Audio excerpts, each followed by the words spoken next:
All right. Hi, everyone. Welcome to the third and final session of workshop that we're doing in conjunction with our open day today. It's going to be a case building session with Haikal. Haikal is a very qualified speaker, recently crowned the ESL champion and finals best speaker of the Krabi Australasian Varsity Debating Championship 2023. So very good. He's going to tell you how to build winning cases. All right. Hi, everyone. Okay, what's yours? Down for next. Hi everyone. Today we'll be learning about case building. So I think the first thing that just a disclaimer about like what exactly a case building. I think the biggest problem with a lot of like newcomer and also like beginner debaters have is that you always imagine like a case is like we'll just have a bunch of arguments and we're just going to throw as much feedback as possible.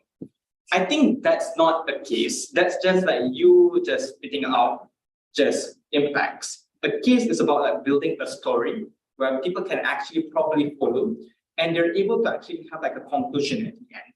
So a good case will allow a judge to be able to like by the end of your speech or by the end of like your team speeches, you'll be able to identify what is actually like the main idea or like the main goal that you're going for.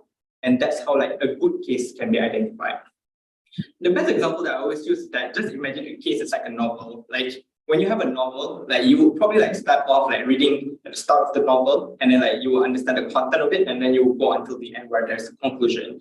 And at the back of it, like there will be a synopsis. You can imagine like it's easier for judges to be able to like know what is happening in your speeches or like in your case when they know there is a proper flow of it. So that's what exactly like the case should be. So we're going to learn how exactly going to build like that really strong story then. So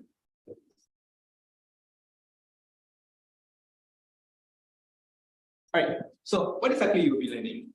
I want to be clear, this is like just setting up the expectation and standard. First, that you're probably going to be learning about how exactly you're going to identify your evidence. So basically, like what are the things that is like very important in the round that you need to be able to actually do. Secondly, is how to actually come up with arguments. So that means that you will be able to actually like argue a lot more if you know like what exactly you need to be arguing about. And finally, how exactly you're going to set up the debate. I think a lot of this has already been covered in Asan's workshop, so you guys should check it out. But more importantly is that this is just about like how exactly like you should be able to imagine like how this setup should look like. So what exactly that you will not be learning in the story? First, you will not be learning on how to build arguments. There will be a workshop on it about how exactly you're going to build arguments. Second, you will not be learning about how exactly you're going to rebut other people. And thirdly, you will not be learning about how exactly you're going to do weighing. Those type of things deserve their own workshops, but more importantly, like these are not things that will be covered in this session. So firstly then, there are three stages of like case building. The first is that it's about like breaking down the motions.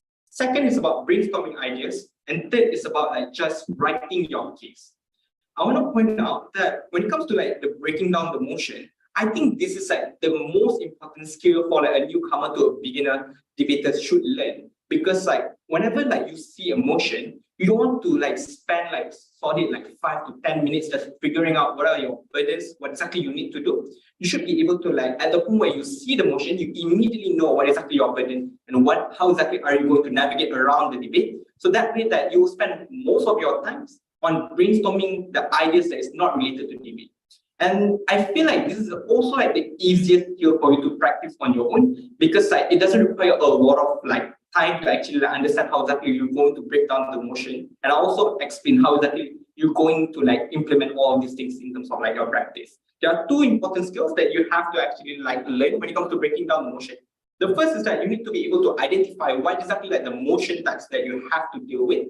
And the second one is about what exactly like the motion strategy that you need to have. I will also cover a lot of like types of motion and potentially like the new iteration of like the motion that exists. The second one is that about brainstorming. This is quite easy, which is that you just have to generate a lot of content. But I think that a lot of people simply just forget that when it comes to generating a lot of content, it's not like an essay where you just like write as much like argument as possible. There must be a context, there must be a realistic things that will happen. There will be somebody who will respond to you. How exactly are you going to respond to them? How exactly your argument is going to be insulated within the round? All of these things is very important for you to consider within your brainstorming part, which is why it's very necessary for you to also understand how exactly you're going to brainstorm your idea. But we're also going to learn about how exactly there will be a stocks argument that you can use so that any debate that happens, you potentially can actually be able to argue very well. So even if you don't know the topic, you will have arguments. Final one is just writing your case.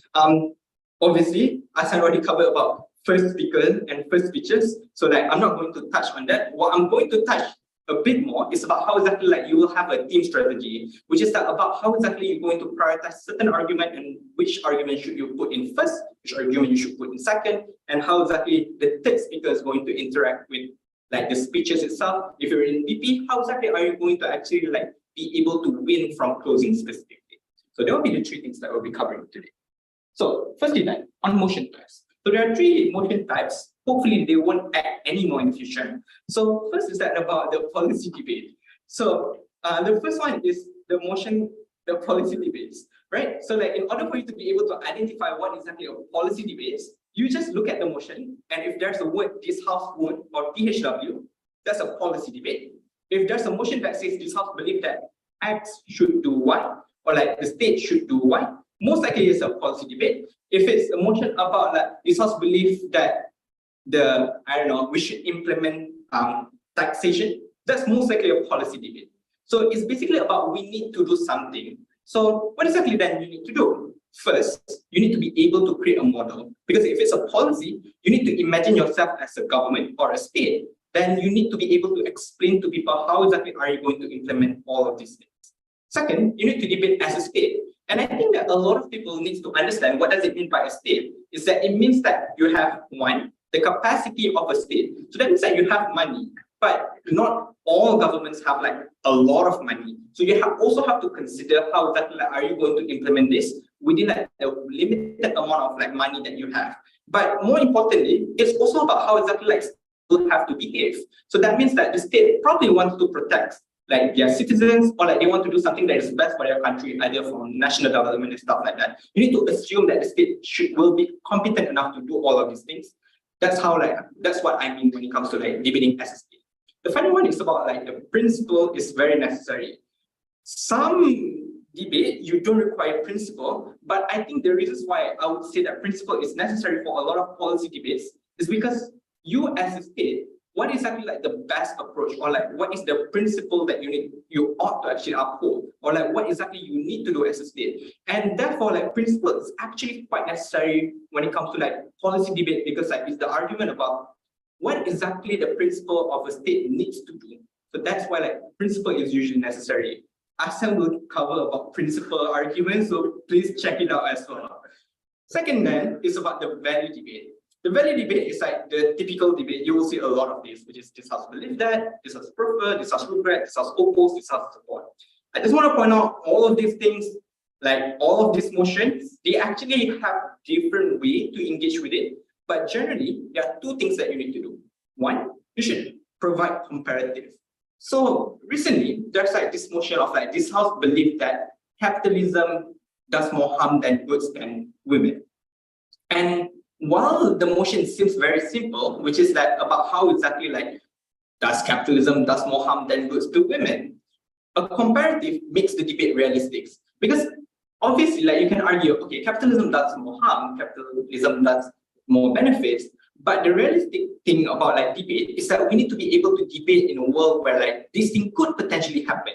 So in this case, if we have to debate this house belief that capitalism does more harm than goods, we have to imagine a world with and without capitalism. So that's the comparative that is very important, because if you're able to explain to the judge that a world without capitalism is actually more beneficial, therefore capitalism actually does more harms to women, which is why comparative is very important, where you're able to explain the world itself.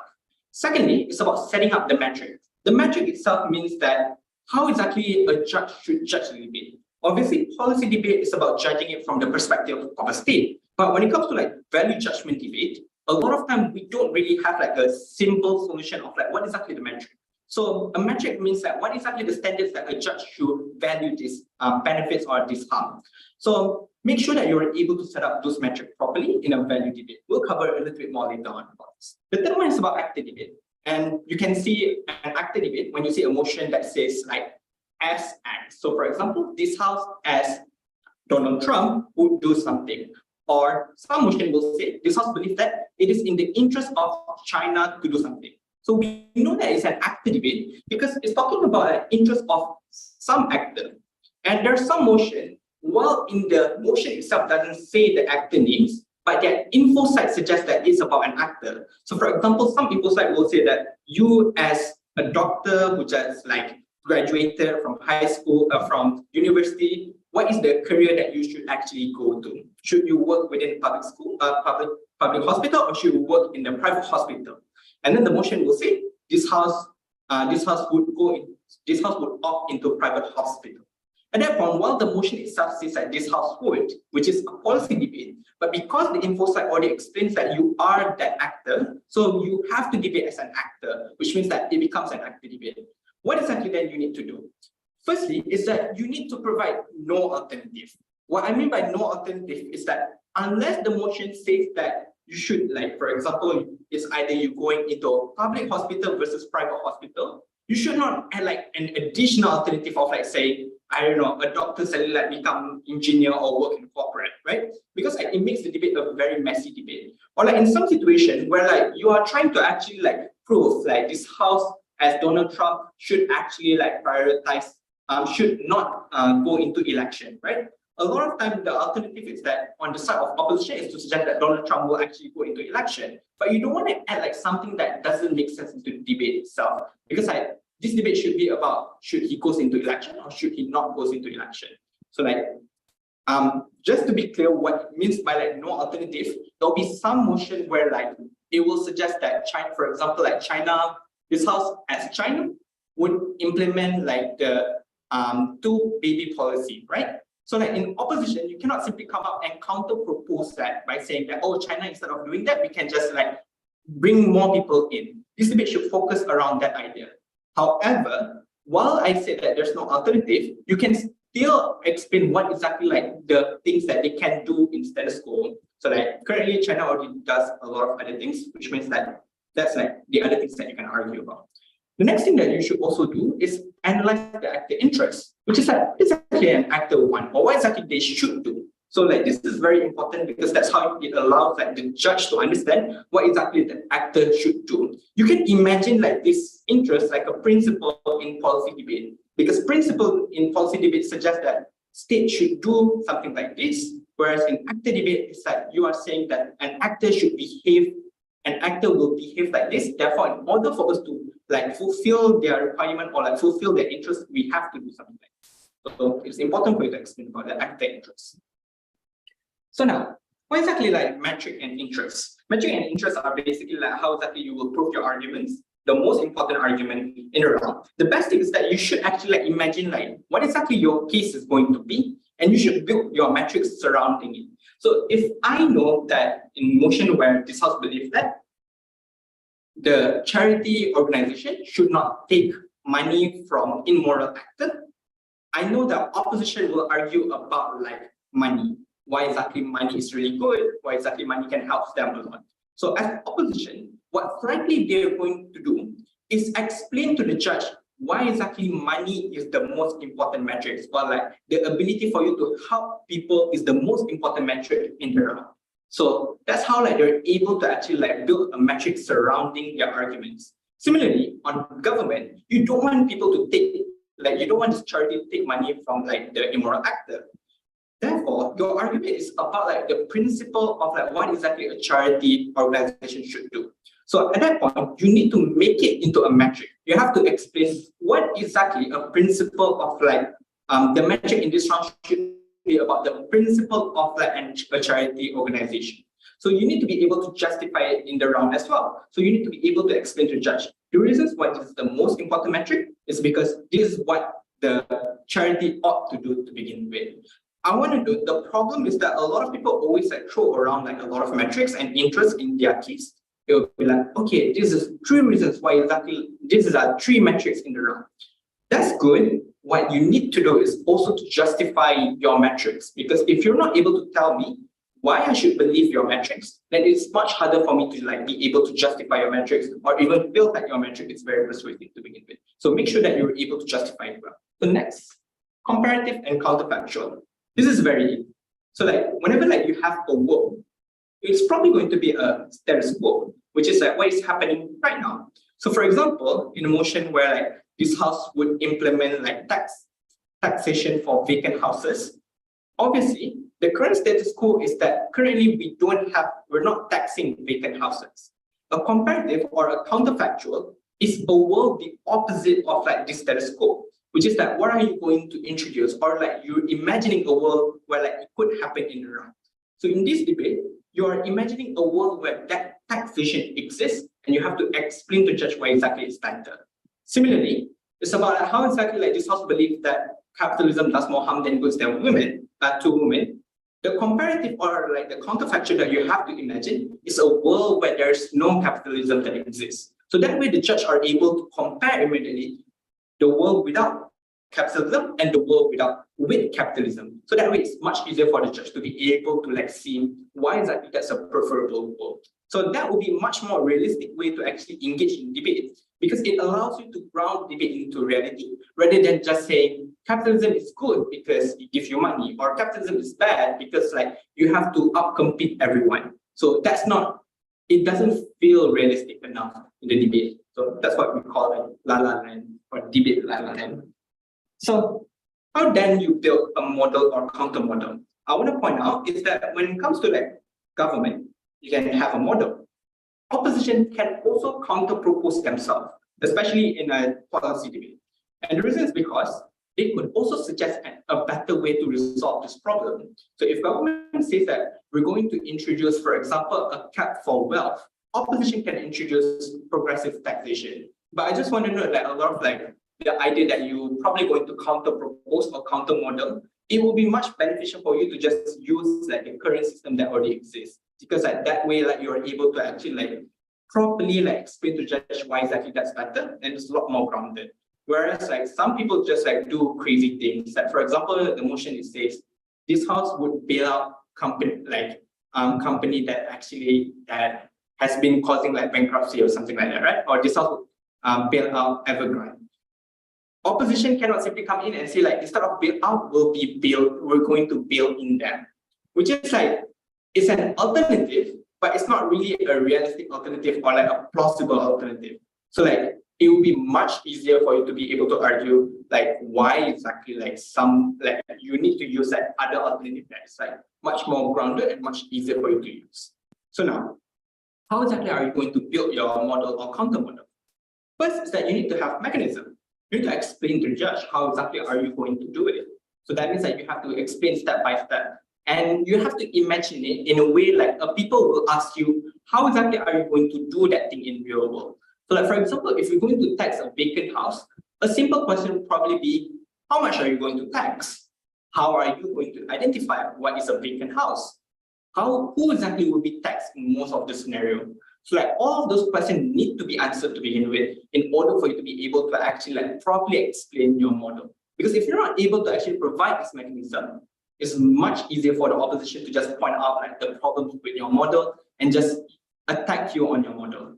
Secondly, you need to be able to actually be strategic in the round, which is using caveat. What does it mean by caveat? So in a lot of situations, you can actually include exception in your argument or like in your model. And the reason is because the reality is that when it comes to a lot of policy, we have exception. When we tax people, we make exception for poor people. So like you have to imagine how exactly are you going to make sure that you can provide an exception that will ensure that there will be no future problem. So for example, a motion this house believed that this house would allow prisoners to opt into military service instead of like their imprisonment. So like obviously the problem that could happen is that opposition will argue, what about the serial killer? Are you going to allow them to just like have a gun and start like shooting on the like military or like in the war field? The answer is no. Why? Because they are dangerous. So like you have to explain to the judge the exception to this model is that we're not going to give to the people who have life sentence or like life imprisonment or death sentence. And the reason is very simple. It's because the principle of criminal justice system is to actually rehabilitate those people. The people who receive death sentence and life imprisonment are the people who are considered no longer able to be rehabilitated. Therefore, we're going to make exception for those groups of people. So now the judges are able to see, so you have an exception, you have a caveat that will prevent all of this problem, and you're able to justify to me why exactly that caveat should be imposed, so that way there will be no future problem. So at that point, the judge will be able to, you will also be able to immediately remove the argument about like serial killer on the like war field. So that way you're able to actually like make it easier for you. The final one is about fiat. So the problem with a lot of like newer debater is that they will try to argue to you that, oh, obviously you can't do this because if you do it, then, but the government doesn't have enough money. So for example, like they will probably, for example, the motion this house will cap the amount of wealth that you have. Some opposition will just argue that, oh, you cannot cap the wealth of people because it's very hard for you to be able to identify their wealth. You're not able going to like get their wealth. Like a lot of people will like tax evade you and stuff like that. The thing is, there is a fiat that assumes that it could happen because this is like a debate. You have to imagine like what is the possible outcome that could happen. In this case, what happens is that you need to explain to the judge is that we have the fiat that it can happen and it will be done properly. If you're able to explain to the judge why exactly it will be done properly, that way that the judge will be able to understand. And therefore, like the argument or like the rebuttal coming from the other side seems uncharitable because they do not want to engage with the main question of the debate of should we cap the wealth or should we not? Rather than they're just going to stick with the is ineffective. Similarly, some people will argue that, oh, we cannot invest into esports because we don't have enough money. Well, you have to assume that the government have enough money to actually invest into esports. So that's why like you need to be able to like understand why exactly you have the fiat to say that.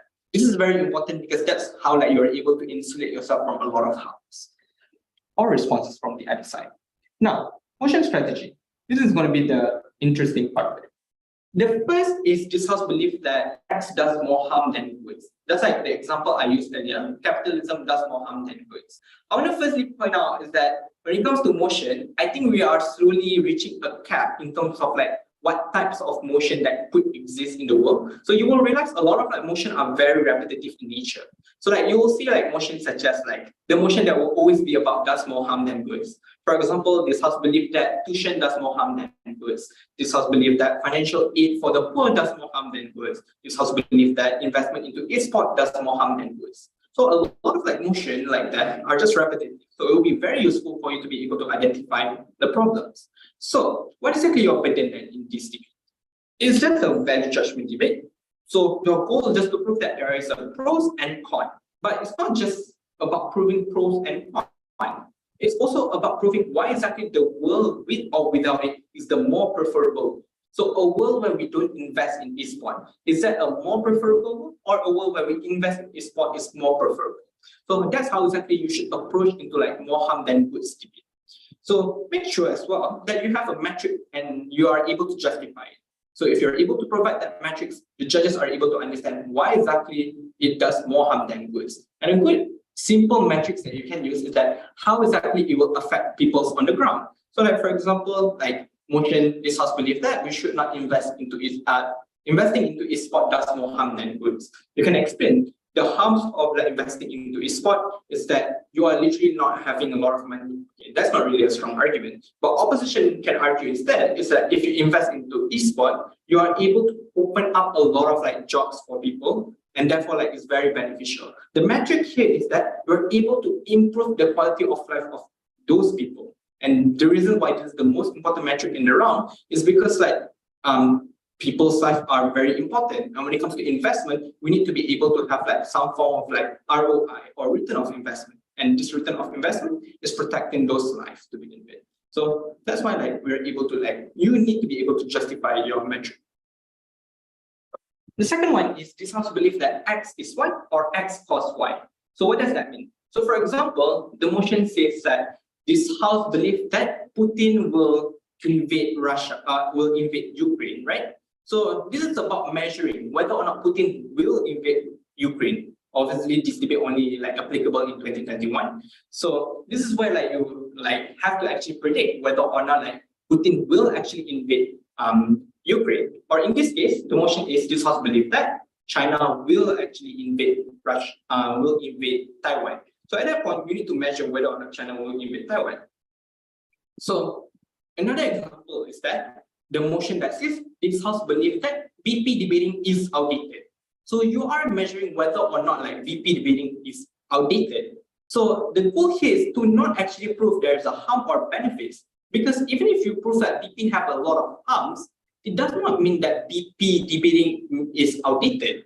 So you need to be able to prove to the judge what does it mean by outdated, and then you have to explain to the judge how exactly like VP is actually like outdated to begin with, because it fulfills those standards to begin with. Another form of like this motion is that this house believes that X causes Y. So for example, is that this house believes that gaming causes addiction. So the point here is that you just want to set up a standard where you're able to prove if X have these characteristics, then therefore Y will happen. So what, for example, addiction only happens when a lot of people plays like continuously going into it mindlessly, or like it controls your life. As long as we prove to you that gaming causes all of these things, therefore it actually causes addiction. So that it makes it easier for you to understand that not all debate actually have to be based about harms and benefits. Some debate is just about proving the burden in the debate, and the burden in the debate is to measure whether or not it will happen. So that's what exactly it means by measuring debate. Next is comparison debate. You can see this when you see a motion that says this house prefer X over Y. So for example, this house prefer EP over VP. Or like some motion that says this house believe that X is better than Y. Some motion looks like this house believe that private institution is better than public institution. So at that point, the goal here is that you want to explain like why exactly like one is better than the other. This is where you can argue about like the benefits and the harms. And more importantly, you need to be able to have like the metric that is suitable for both. So that means is that when it comes to like private education versus public education, a metric that is suitable for both of them is how exactly it improves the quality of education, or like what is the quality of education or accessibility of education. Those questions always centered around both things, which is either public education is about providing education. So private education is also about education. Therefore, education is the metric. So when it comes to this debate, try not to bring third subject, which is like, instead of like talking about private and public education, you suddenly like come up and say, oh, we're gonna prefer a hybrid online learning, which is like, that's not the debate. So like try to avoid that. Some people does that because they think that that's how you are able to win debate in closing. That's not the goal. The goal is just to answer why exactly one is better over the other. Right.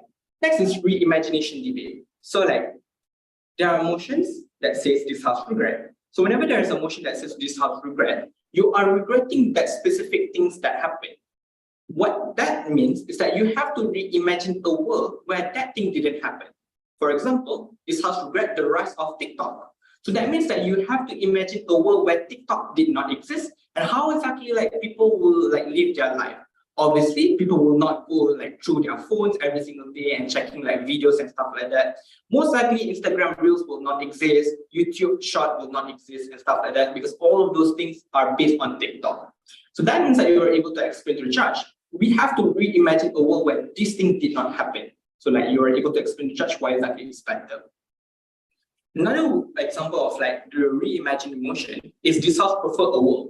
So for example, there will be a motion that says this house prefer a world where, let's say everyone is women, right? So like you have to imagine a world where everyone is women. So this is about reimagining that how does the world going to play out if everyone is just women. That means there's no more patriarchy that exists, because patriarchy exists from a long time ago. That means that a lot of like women will go into different jobs and stuff like that, because there's no man that set up those ideologies to begin with, which means like it makes it easier for like you to be able to like reimagine this world. And this is very important because if you are very creative, you're able to actually like go deeper and explain a very niche argument that only exists if you're able to reimagine a world in a specific way. So for example, let's say that I could, for example, argue that if we reimagine a world without man, what's likely going to happen is that there could be a possibility that there is a world without religion as well, because like, a lot of times like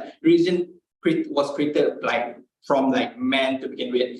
Obviously, this is a bit of like swirling and like it's going to make the debate messy. But my point is that you should try to like be a lot more creative when it comes to like this house preferred or world debate or like reimagination debate. So similar to value judgment debate, the metric is very simple. You just have to form a metric to show that why exactly it's far better world, and you have to justify why exactly that's a better. Next is this house support and also this house oppose. This is what I call a status quo debate. And the reason why I call it a status quo debate is just a value judgment debate, but with extra step. And the reason is because you are imagining a world that exists right now towards the future. So for example, if it's about like this house support the rise of like AI, it means that you're probably going to argue why exactly we should increase the amount of AI in the world. Or you're probably going to argue if AI doesn't exist yet, we want it to exist. So that's what it means by like this house support, because like you are literally like hoping for it to either be created or you want it to be created even more. So it's basically like how exactly what is the approach of like the society towards the future itself. For example, this house oppose, on the other hand, is about how exactly you don't want that thing to continue exist into the future. So for example, like this house oppose YouTube short, for example. That means that you don't want it to happen or you don't want it to exist anymore. And you just want it to stop right now. So you're going to imagine like a world in the future. There's also a loophole in this motion that allows opposition to argue because it's not reimagination debate. What's going to happen is that they will argue that our current world is so integrated with this system to a point where we cannot actually like remove it. So for example, this house opposes capitalism. You can explain to the judge about like all the benefits of all the harms of like capitalism. What opposition will argue to you is that even if like we oppose the capitalism, that means that all countries around the world like slowly change into a socialist country. It's a very hard world or like a very infeasible world simply because of the fact that how integrated like capitalism within our country to begin with, which is why it's much harder for you to actually like do these things. So like even if like this is a little loophole that a lot of like debaters could actually exploit, but it makes the debate itself a little bit boring because at that point like what government is going to argue if you're just going to say like it's so integrated, but you can still do it. So yeah. Now, let's go into brainstorming. First thing about rigor. So I think at the start you mentioned something, this house believes that something brings more harm than good, right? Yeah. So in those debates, do teams have to debate the counterfactual where the subject in question either did not exist or, wasn't there? Yeah. You have to imagine, so like I had this question as well previously because like I asked people whether or not like they should actually have a comparative. And their answer is that at first they will say that, okay, you don't really need a comparative because it's the question of like, does it does more harm than goods? But at one point, people started to realize that the debate will be much clearer if we imagine that thing did not exist. Because it will make it easier for us to understand why exactly, like how beneficial it is how necessary it is in our life. So if something doesn't exist, so for example, capitalism doesn't exist, how exactly our life is going to look like? If it's going to be worse, that means capitalism does more benefit than harms. If our life is going to be better, that means capitalism actually does more harm than goods. So it will be much easier to reimagine a world with or without that thing, compared to just saying, oh, it has benefit or it has harms. So You need to change the work manual for this. really, Yeah, well, great works. Teams are encouraged to provide counterfactual. oh, I didn't know that. It was just me going around asking people like, do you think we should have counterfactual? Yeah. So yeah. All right, context. So context is something that makes the debate far more realistic rather than arguing in vacuum. However, it requires a lot of knowledge to actually like cover these things. So what I mean by that is that in any debates that you have, obviously like you cannot actually just assume that it's just a debate for fun. So for example, like the motion this house believes that the Olympics organization, or sorry, Olympics committee should introduce esport into future Olympics. The context of the debate is that currently Olympics, like a lot of like games are trying to actually bid to be part of like Olympic games. What are the examples of the games they are referring to? The games such as dart, the games such as chess, the games such as golf. All of those games are trying to bid to be part of like Olympic games. And the reasons why the motion then come about is that what exactly similarity to a lot of like this game? A lot of this game doesn't require a lot of like physical like fitness, but rather it requires a lot of like other things as well, such as teamwork, such as like your focus skills, such as your mind skill and stuff like that. Which is why like that becomes very important, because you are able to explain to the judge that the reasons why that is currently being considered the highest, because Olympics committee already know that, or like started to feel like even when it comes to like just throwing a dart to the wall or to the board, it requires a lot of skills, because it requires a lot of muscle memory and reaction skill and mindset to actually be able to do all of those things, which is very similar to esport, which is why like esport should also be categorized in that similar group as dart and should be considered part of like Olympic games. So that context allows the debate to be beyond just about should esport be part of what is the benefit of esport in Olympics, because now the judges are able to understand this is about like what approach should we take into the future as Olympics, as Olympic committee. So at that point, there is a metric. The metric here is what is the metric? What is the stance that we should take as an Olympic committee? And you are able to explain to the judge the best stance that we should take is to actually include this type of game as well. So that context helps the debate much better because it makes it more realistic. Another example is that a motion where they says that this house prefer capping the wealth over progressive taxation. Opposition will argue to you why exactly that progressive taxation is much more beneficial and stuff like that, right? And they're probably going to explain that, okay, we shouldn't cap the wealth of the people because that means that they are less likely to focus on getting money. There's no more motivation and stuff like that. And the benefits of like rich people having money is that they're able to innovate. Okay, that's good, which is like the benefit of like just having a wealth. But let's put that into a realistic context. The reality is a lot of like rich company or like company in general, they invest their money into developing world as well. So that context helps you to explain that if it's true, it's about like how exactly like rich companies are investing into innovation and investing all of these things. What they actually can do as well is to improve and developing nation as well. And that only happens when you don't cap the wealth. So that ground makes the person who argued about developing nation sounds more realistic and their argument more compelling because of the fact that judges know that developing nations people are more vulnerable compared to just saying in general people get more innovation. So that's how like you are able to provide a better context, right? So like I said, motion tends to be repetitive. So there are some certain wordings where like you can identify the context from certain way. So what do I mean by that? So recently I found out there's this loophole. So there's a difference between aggressive and non-aggressive. So what I mean by that is in a motion where this house would aggressively invest in esport is no longer similar to this house would invest in esport.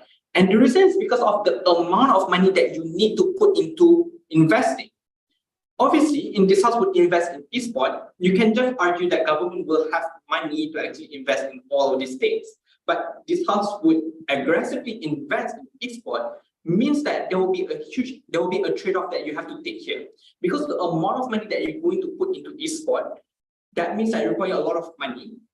You're going to take that money from something else. Okay. So that means that you're going to actually like have like a trade-off of like improving the quality of life of something else. So potentially, this house would aggressively invest in esport means that you also have to take that money from sport. And the reasons why this is very important is because like some people like things like aggressive and just like aggressively investing versus just normal investing are similar. But if you can point out that when it comes to aggressively investing means that you actually have to go beyond like a normal like subsidization or like a normal investment, that means that you're able to explain to the judge that you have to give up on something else. So that's one of the motions that like I found out that you can actually play around with their wording. Another example is actually like this house, so for example, motion that have the word rise. So like they will say like this house regret the rise of like political correctness, right?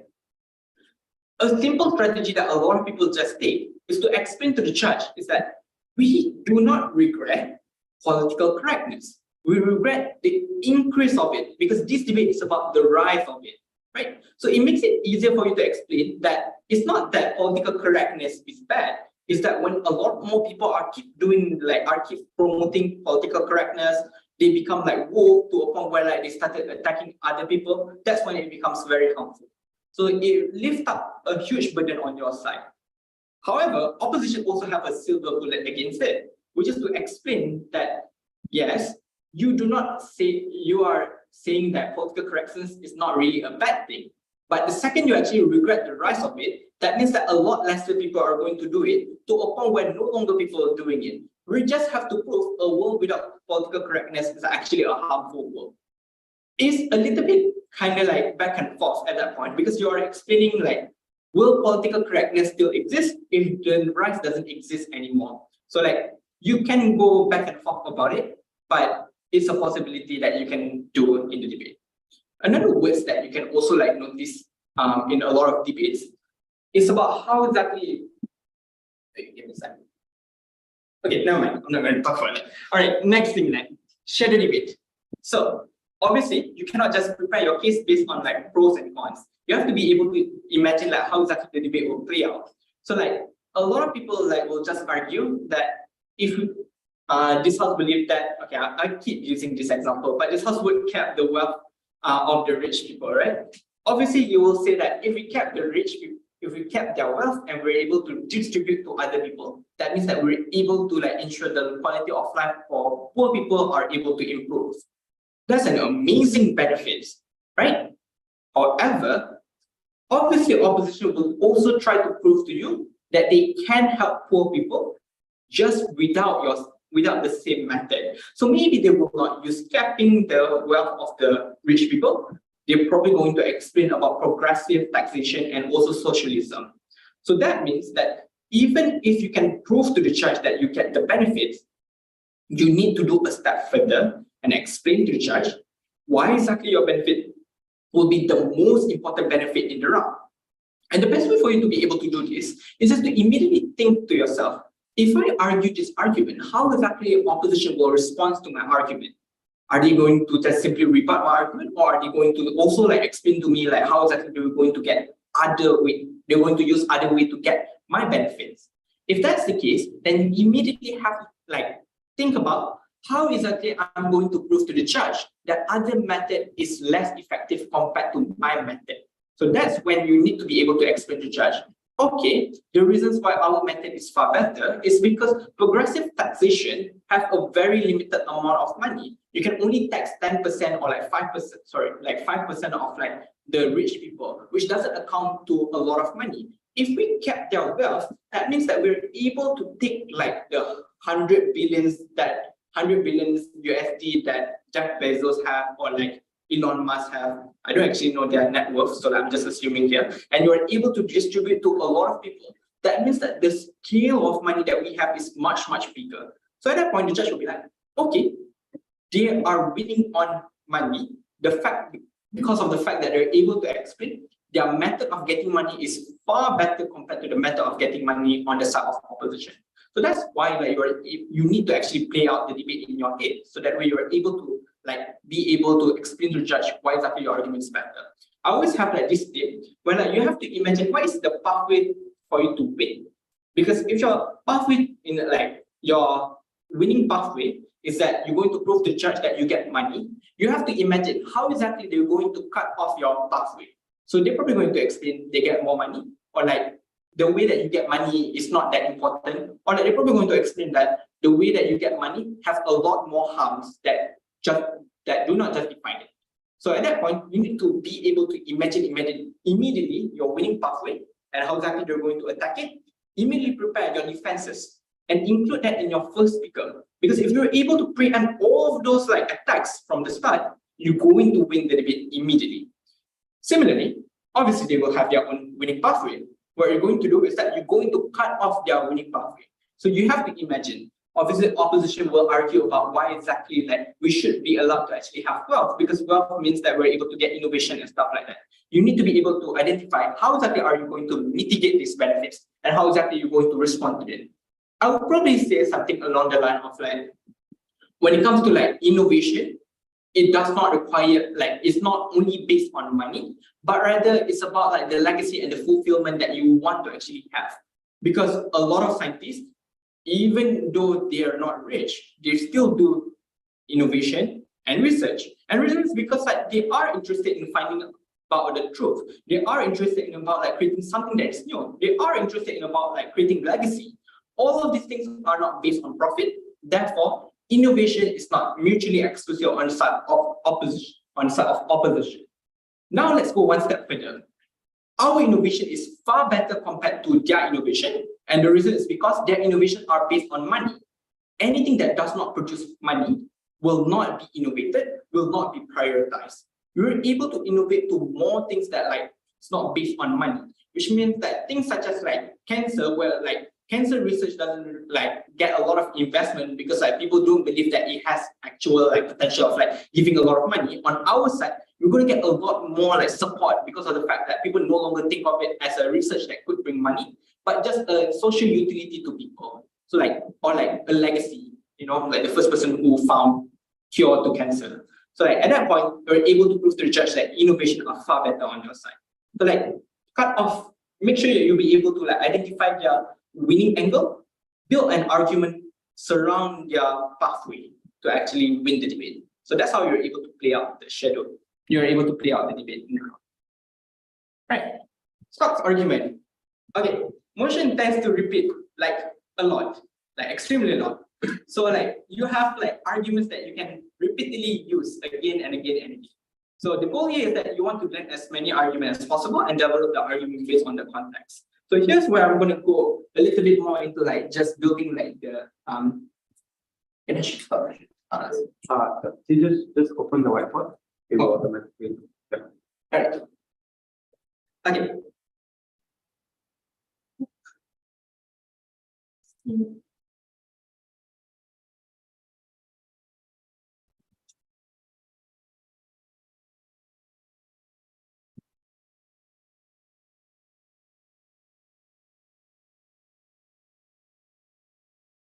All right. Let's learn about Stokes argument.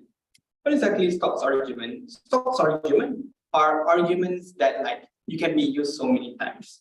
I'll give an example so that it's easier for you to understand what exactly it means by you can use it multiple times. So the first Stokes argument we're going to learn is about censorship. So like any debate that is about censorship, you can use the same argument. So censorship on government, what are you going to? Oops. Oh.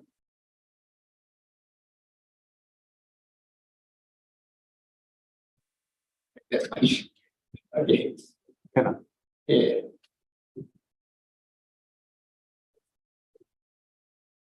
This doesn't move around me. My board. Wait a second.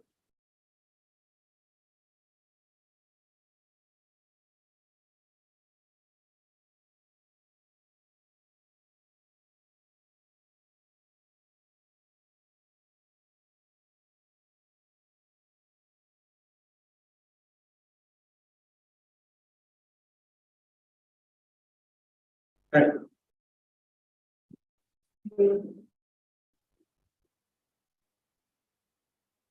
All right, let's go.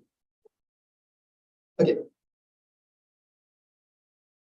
So, first argument that we're going to learn is about censorship.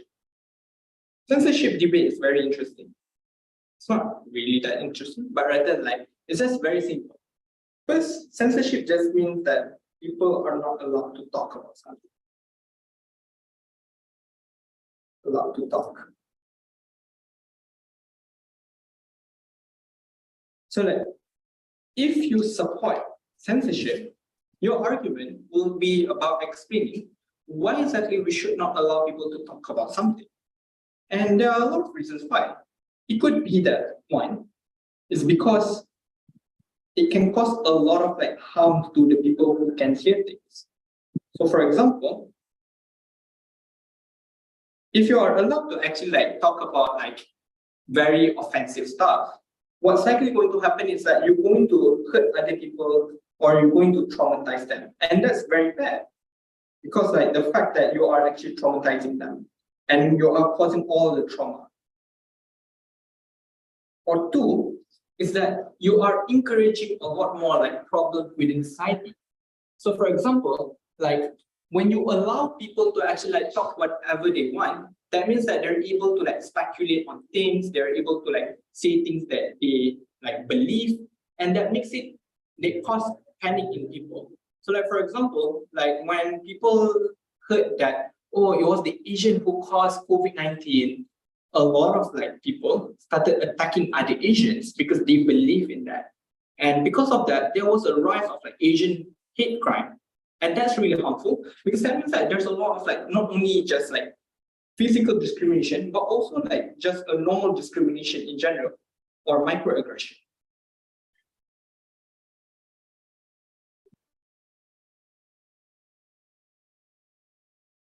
So it caused a lot of like discrimination. Obviously, on opposition, what they're going to argue is that what is the benefit of like people when it comes to like talking about censorship? One is that they're able to like talk more about it, and therefore they're able to create discourse around it. So like for example, the reason why people should be allowed to talk about financial crisis is because it allows them to actually understand what is financial crisis rather than speculating on their own. But it also like encourage more information. People will be able to understand what is financial crisis. They will be able to actually improve like the investment, like the economical crisis that happens within the country itself. So this course is very important. But secondly, it also helps a lot of people to actually like de-radicalize themselves. What does it mean by radicalize?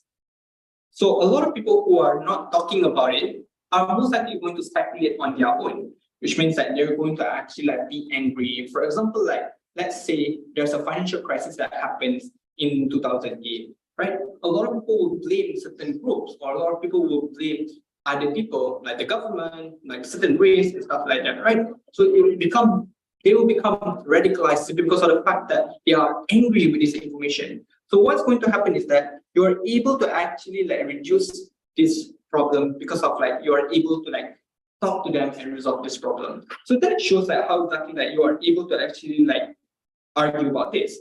So why exactly that we're learning about censorship? Because there are a lot of debate where like it's about censorship. So for example, there will be some debate where like you are talking about this house would not allow people to talk on media when there is a financial crisis. That's a censorship debate. You can use the same argument.